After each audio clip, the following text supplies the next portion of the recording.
السلام علیکم ملګرو په 9 اگست باندې د پاکستان، سعودي او ترکی ترمنځ یو معاهده وشوه. د دې معاهدې مطابق په درې وړو ملکونو باندې چې په یو باندې حمله په دې کې وشي، داسې به تصور کیږي، داسې به ګڼل کیږي لکه چې دا په ټولو باندې حمله وشوله. مطلب مشترکه دفاعي معاهده. اصل کې دا معاهده شوې وه په تیر کال، مطلب د 2025 په سپتمبر کې، په دې باندې ما لږې خبرې کړې هم وې، او دا شوې وه د پاکستان او سعودي ترمنځ، او همغه معاهده ده خو اوس ایکسټینډ شوه په مغه اګریمنټ کې چې کوم د ترکی هم شامل شول. د هغې نه بعد په سوشل میډیا باندې د حوالې سره ډېر زیات بحث شروع شولو. بحث داسې شروع شو چې د اسلامي نیټو آغاز وشولو. د اسلامي نیټو مطلب دا چې کوم ارګنایزیشن نورث اټلانټیک ټریټي ارګنایزیشن په 1949 کې جوړ شوی و، امریکای جوړ کړی و د سوویت یونین خلاف، ځکه چې د هغوی نه د دوی چې کوم دی دا دواړه پاورونه و، سوپر پاورونه، نو د امریکای مقابل هغه و. نو د هغې لپاره د یورپ د بچ کولو لپاره او د امریکای لپاره دوی یو دفاعي معاهده وکړله، یو ارګنایزیشن یې جوړ کړ، او د دې نیټو د آرټیکل 5 مطابق د دې خپل یو منشور دی، په هغې کې د آرټیکل 5 مطابق دا خبره کیږي چې په دې 32 ملکونو کې کوم چې په نیټو کې شامل دي، د کې 2 مسلمان ملکونه هم دي چې په هغې کې یو ترکی دی، یو البانیا دی. نو په دې ټولو کې چې په یو باندې حمله کیږي، داسې به تصور کیږي لکه په ټولو باندې حمله کیږي. نو لهذا اوس دا چې کومه د پاکستان، ترکی او د سعودي چې کومه معاهده وشوله، په دې کې هم دا خبره ده، دا په 3 نمبر دا خبره پکې شوې ده په دې معاهده کې. ملګرو، آیا دا اسلامي نیټو ده که نه؟ اول به لږ راځو ملګرو، او موږ به دا سچویشن سټډي کوو د 1948 نه د میډل ایسټ، ځکه چې میډل ایسټ هغه علاقه ده په دې ایشیا کې چې دا ډېره زیاته انفلوئنس لري په دنیا کې. او انفلوئنس د څه د وجې لري؟ انفلوئنس لري د تیلو د وجې، ځکه چې په دې کې دننه چې څومره خلیج ګلف ممالک دي، په هغې کې تیل دي، او تاسو ته پته ده چې تیل نن سبا دنیا کې څومره اهم دي. دا تیل د هر شیز کې د دې استعمال دی، او دا ډېر زیات اهم دي. تاسو ته پته شته نن سبا زیات جنګونه چې کوم دي که نه، نن سبا نه، بلکې دا چې کله نه دا د انډسټریالایزیشن دور شروع شوی دی، او د کیپیټالیزم او د کمیونیزم دا بلاک په منځ کې یو جنګ شروع شوی دی، نو په دې دوران کې د جنګونه ټول اکانومیکل جنګونه دي. مطلب د خپل اکانومي لپاره خلک جنګ کوي، د هغې د سیف ساتلو لپاره. پخوا وخت کې به چې کوم جنګونه کېدل، هغه ریلیجس وارز وو، په هغې کې به د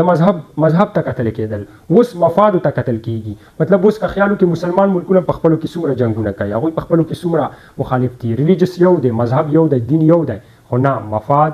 جدا جدا دي. نو دې وجې نن سبا چې کوم جنګونه دي، دا ټول اکانومیکل جنګونه دي، ټول د اکانومي په بیس باندې کېږي. ملګرو، کله چې دویم جنګ عظیم ختم شولو، نو دویم جنګ عظیم نه پس په دنیا کې 2 ډایرکشنل شوه. دنیا 2 ډایرکشنل مطلب دا چې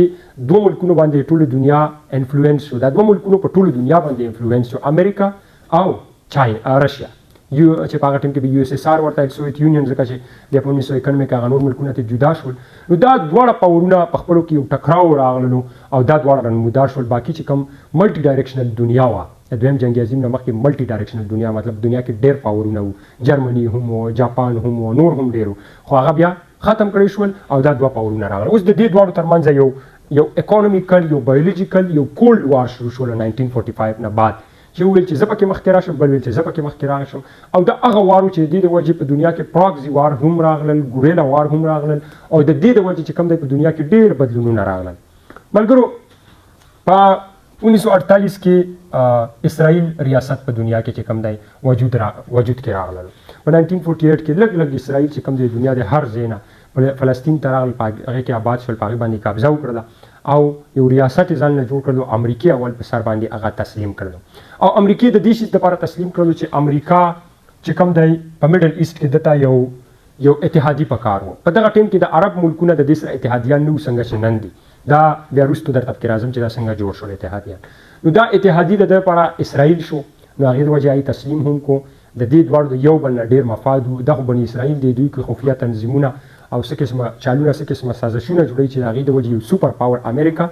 د خپل مخې له مجبوره کړله. هغه که اکانومیکل بیس او که په هر بنیاد باندې، خو مخې له یې مجبوره کړله، نو هغه یې سپورټ شروع کړل. نو اوس په میډل ایسټ کې چې کوم دی، د دې نه بعد همدې 1948 چې څنګه هغه وشول، نو د دې نه بعد د عربو او د اسرائیل ترمنځ یو جنګ شروع شول، یو وار شروع شو. او هغه جنګ په څه بنیاد شروع شو؟ ځکه چې دا چې کوم دی اسرائیل چې کوم دی په فلسطین باندې په زور باندې قبضه کوله، عربو دا نه منله. هغه ټیم کې دغه عرب نه و، دا اوس چې کوم تاسو وینئ، په هغې ټیم کې فیصله مو چې امریکې ته به یې دمکې ورکولې. په جنګونه په دې ټیم کې په 1949 کې هم یو جنګ وشو. دا جنګ به عموماً مصر، اردن، د دې ملکونه ټول عرب ممالک به چې کوم دی پکې شامل وو. نو ملګرو مخکې راغللو پکې او په دې ټیم کې په عربو کې چې کوم دی تیل هم ډېر زیات نمودار شول، خاص کر د 1960 په دهایي کې. په 1960 کې چې کوم دی په عربو کې چې کله عرب یو ریګستان و چې څنګه پکې تیل نمودار شول، نو دا وګوره ریګستان یې په کم شیز باندې بدل کړلو. ښه نو ملګرو راغلو په 1967 کې هم یو جنګ وشولو د اسرائیل او د عربو ترمنځ، او په 1973 کې هم یو وشولو. اوس په دې ځای کې په 1973 کې یو اهمترین ډیولپمنټ کېږي، او اهمترین ډیولپمنټ داسې کېږي چې د عربو د چې کوم ګلف کنټریز دی او د دې امریکا په هغه ټیم کې چې کوم ریچارډ نیکسن و د امریکې چې کوم پریزیډنټ و، د دوی ترمنځ په 1973 کې څه وشول، یو معاهده وشوه. د هغې د معاهدې د تحت پیټرو ډالر سیسټم راغلو. پیټرو ډالر سیسټم باندې تاسو ما پوه کړي چې هغې چې کوم تیل په هغې کې رانمودار شول او راووتل، نو هغې امریکې ورته ویل چې تاسو به دا تیل چې کوم دی دا به په ډالر باندې خرڅوئ. هغې د وجې ډالر ویلیو په دنیا کې اوچته شوله. په ګلف باندې چې کوم امریکا کنټرول غوښتلو هغه یې حاصل کړلو، لکه د رشیا او د امریکا د دواړو د هغه و چې موږ په ګلف باندې کنټرول، چې څوک په ګلف باندې کنټرول کوي دا به د اکانومي به سټرانګ کېږي. او ما تا ته ویل چې دا د اکانومي جنګونه وو، ټول د اکانومي جنګونه دي. نو اکانومي د مضبوطولو دپاره امریکا دا معاهده وکړله او هغه یې په هغې کې کامیابه راغله او تر ننه پورې هغه چې کوم دی جاري ده. اوس د هغې معاهده په بدله کې دا اویل ما ته لیکلي دا په 1960 کې کله چې په دې کې په تیزۍ سره ډیولپمنټ راغللو، 1973 کې بیا دا معاهده وشوله. ټیک ده، دغه د پیټرو ډالر وله. اوس د دې نه بعد چې کوم دی څه وشول، د دې نه بعد داسې حساب وشو چې دا ګلف ټول د امریکا په کنټرول کې شو، د امریکا په کنټرول کې شو. دا هغوی به تیل په دې خرڅول او په بدله کې امریکا ورته ویل چې زه به ستاسو د دفاع دا زما په ما باندې شوه، ستاسو څه قسمه دفاعي تعاون وي هغه به زه کوم. نو ملګرو په دې کې 1991 راغللو، رشیا سوویت یونین مات شول او په دنیا کې واحد یونی ډایرکشنل دنیا راغله چې امریکا واحد سوپر پاور پاتې شولو او امریکا په ټوله دنیا باندې انفلوئنس پاتې شو. خو ملګرو ډېر درته اوږدېږم نه، په دې کې ډېر زیات نه راځم. زه خپل مقصد ته راځم چې دا معاهده اخر وشوه څه د څه د وجې کوشش د څه کېږي، د دې فواید څه دي او دا نقصاندې څنګه کېدی شي. ښه ملګرو د 2010 نه بعد د 2010 نه بعد د امریکې دغه یونیټډ ډایرکشنل دا چې کوم سچویشن دی دا ون ډایرکشنل دا په ورو ورو په کمېدو شو. د رشیا او د چاینا کنټرول هم په دنیا باندې انفلوئنس د دې دواړو هم زیات شو او په ورو ورو دا ورلډ آرډر چینج کېږي. تر 2026 کې خو اوس مکمل په بله روان دی. نو اوس ډیولپمنټ اوس بیا هغه شانتي سیسټم روان دی چې امریکا انفلوئنس لږ لږ کمیږي، د چاینا رشیا زیاتیږي او په دې ټیم کې خلیج هم د هغوی سترګې هم چې کوم دی وغړېدلې او د هغه چې کوم غفلت شکار شوي نو هغه په لږ لږ چې کوم دی د هغې نه راووتل. بعضې وخت کې په شر کې خیر وي، لکه داسې ډېر په تاریخ کې داسې شوي دي چې جنګونه شوي دي خو هغې د وجې خیر شوی دی، نقصان ډېر شوی دی خو خیر پکې ښه شوی دی. لکه دویم جنګ عظیم چې کله وشولو، نو دویم جنګ عظیم کې تقریبا 50 لکه انسانان مړه شول، خو د هغې د وجې د برطانیا ولا چې کوم برټش کوم کولونایزیشن سیستم په دنیا کې جوړ شوی و، نو دوی دومره کمزوري شول چې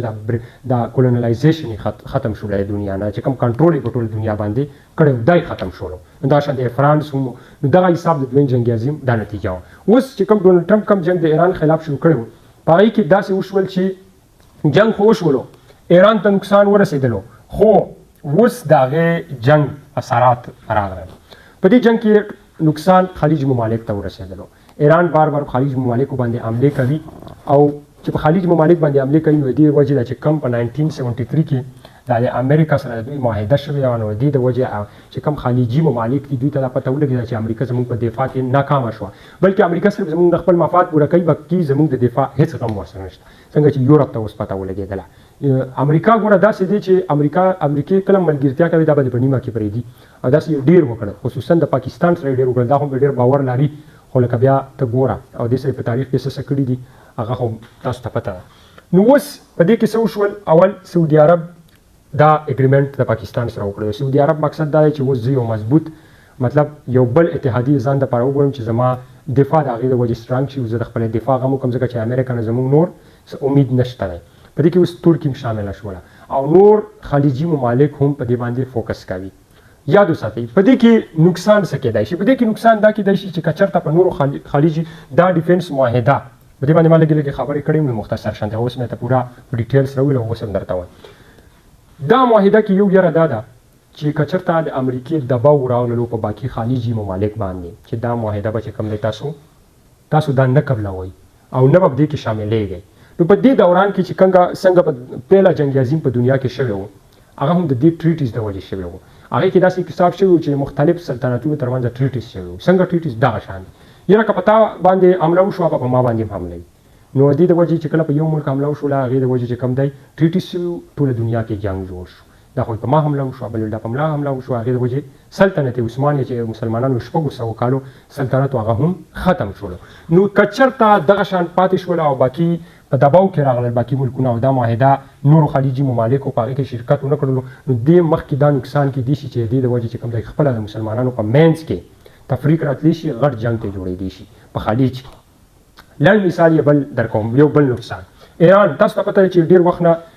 امت مسلمه په دوو غټو ټوکړو کې تقسیم ده شیعه سني اوس د شیعه سني دا فرقه ډېر مخکې نه روانه ده فرقه ورېدې په وجه په خلیج کې څومره جنګونه وشول په هر ځای کې روان دي او تاسو ته پته ده چې د سعودي او د ایران تعلقات د همیشه دپاره خراب راغلي دي او په هغې کې یو فیکټر دا شیعه او سني دي دا هم چې کوم دی یو غټ فیکټر دی نو ایران یو د ایران یو څو ورځې مخکې د ایران چې کوم یو ښه پولیټیکل یو پاسداران انقلاب ولا یو غټ لیډر هغه دا خبره وکړله چې دا زموږ په خلاف اصل کې یو اګریمنټ دی او دا چې کوم دی دا اصل کې زموږ خلاف دا ډیولپمنټ وشو هغې نه بعد په دې باندې خبرې مو شوې پاکستان د سعودي عرب د طرف نه چېرې دی چې خلاف نه دی زموږ د دفاع لپاره دی خو تاسو ته پته ده چې سعودي او د ایران تعلقات بار بار एकदम خرابېدي شي او دوی په یو بل باندې هر وخت مزایل وغیره هم ولي نو که چېرته ایران په سعودي باندې حمله کوي او په دې معاهده کې پاکستان راګیر شي نو پاکستان او د ایران د تعلقاتو د خرابولو په دې ټیم کې ډېر یو غټ امکان کیدی شي اوس آیا دا اسلامیک نیټو دا او که نه نو یاد وساتئ دا اسلامیک نیټو په موجوده حالاتو کې نه ده ځکه چې ما درته ویل چې که موجوده حالاتو کې چېرته د شیعه سني فرقوریت او دغه شانتي د امریکې د باو په خلیجي ممالکو باندې راغی نو دا بیا نوره هم د خطرې باعث دی خو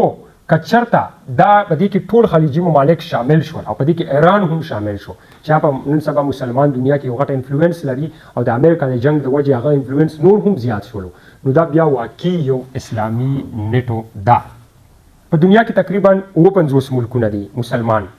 2 اربه مسلمانان دي تقریبا او د هر یو ملک د ټولو ملکونو فوج چې را یوځای کې تقریبا 90 لاک فوج جوړېږي نو مطلب دا د 90 لاک فوج د 2 اربه مسلمانانو او همدغه شانتي په دنیا کې مسلمانان غټ د